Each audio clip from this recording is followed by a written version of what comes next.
Hey everybody, it's Lo and welcome back to my channel, Lo Without Limits. In this video, I'm going to share with you 5 tips to have a healthy morning routine. So if you want to see that, then just keep watching.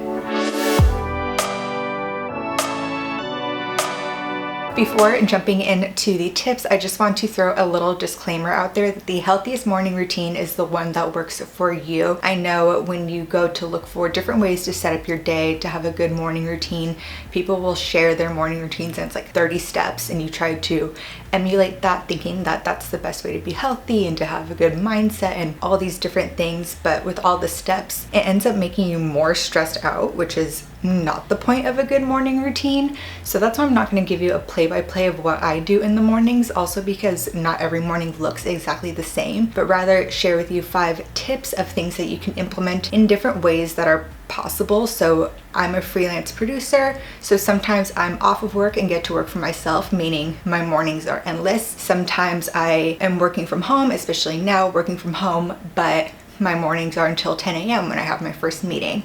And other times, if I'm on set, it's very long, early days. So I have 15 minutes to wake up, maybe do a little something for myself, and then brush my teeth, put on clothes, get out the door. So not every day for me looks exactly the same. So I don't want to say that this is how it is every single morning. These are the check boxes that you have to hit, but rather here are 5 tips and different ways that you can implement them based on your time, your availability, and just what you can do for yourself depending on work and family and everything as well. Here are my 5 tips, and I'm going to jump straight into the first one to have a healthy morning, and that is to wake up and instantly drink water. You actually lose a lot of water from your body overnight through breathing. Moisture will come out, even sweating. So I always say like 66 degrees is the optimal sleeping temperature. So while I love sleeping cold, you do still lose a little bit of moisture from your body in terms of sweat when you're sleeping. So during the night, about 7 to 9 hours, depending on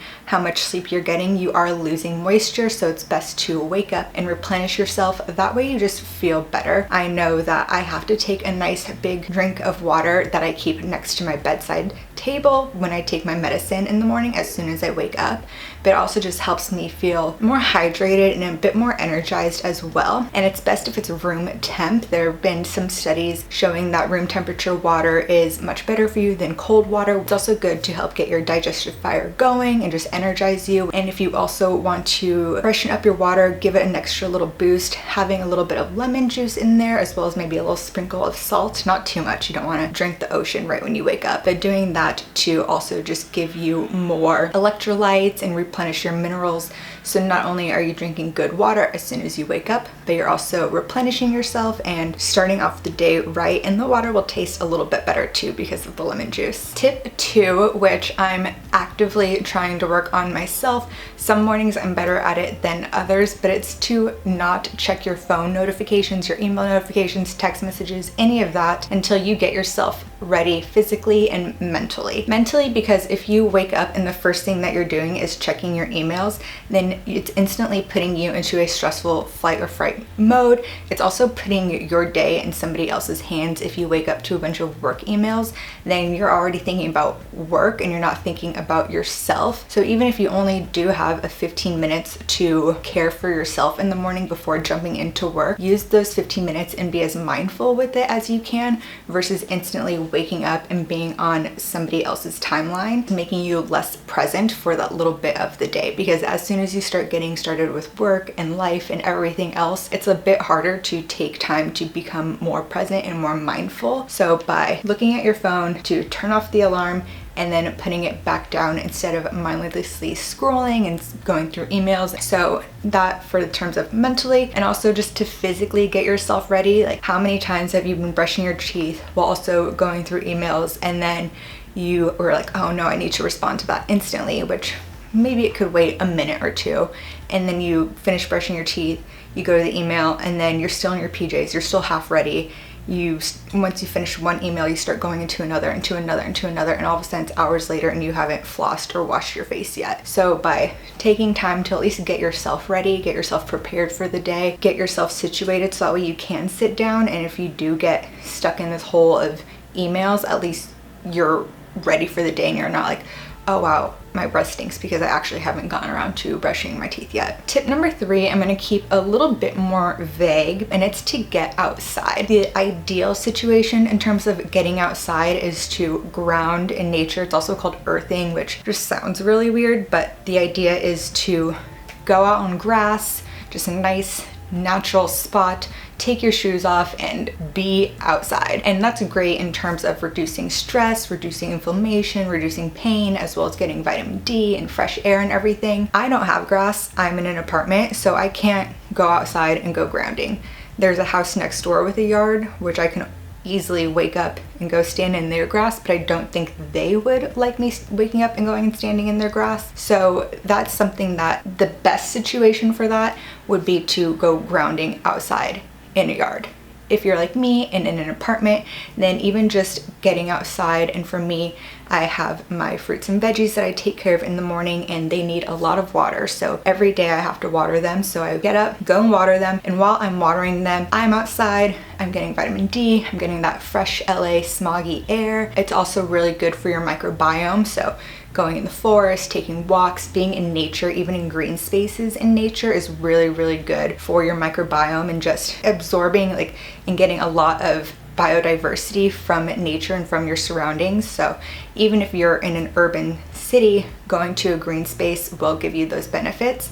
But in terms of getting outside in the morning, if you can't go and stand in your yard because you don't have a yard, just getting out, hanging out with your plants, and in doing so, I'll water them and then I literally just stare at them because they make me so happy. And in doing that, I'm getting the vitamin D, getting the fresh air, and I'm getting outside, even if not in the most perfect way. So even if you just have a little balcony, or you just have a little area that you can stand in, just kind of doing that for a few minutes, taking a few deep breaths, and then just enjoying your time. And I also just love my plants so much that sometimes in the middle of the day, if I just need a little bit of a brain break from everything, I will go and stand at the door and just stare at them and smile like a weirdo. Tip number 4, and this can even be tied in with your practice from tip number 3, but it's to have a mindfulness practice that works for you. And again, the reason I say for you is because personally, you hear a lot about morning pages and just waking up and instantly writing 3 pages of whatever comes to mind with no judgment. And there are benefits and it always sounds great, but for me,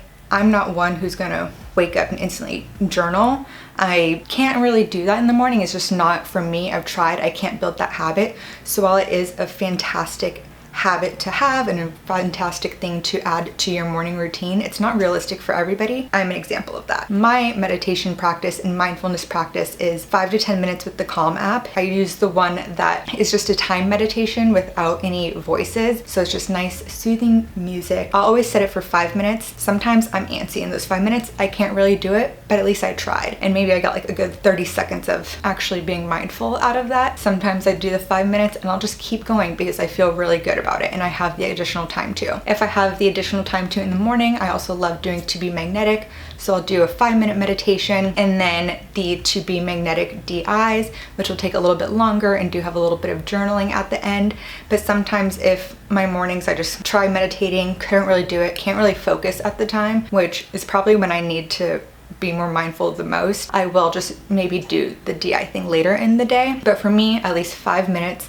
And in mornings that I'm kind of in a rush too, even just doing a couple minutes, maybe just sitting there for a minute and breathing and being mindful. If I'm going outside with my plants, just being mindful for a minute and doing things mindfully. Again, phone off in the distance and just trying to do the best that you can.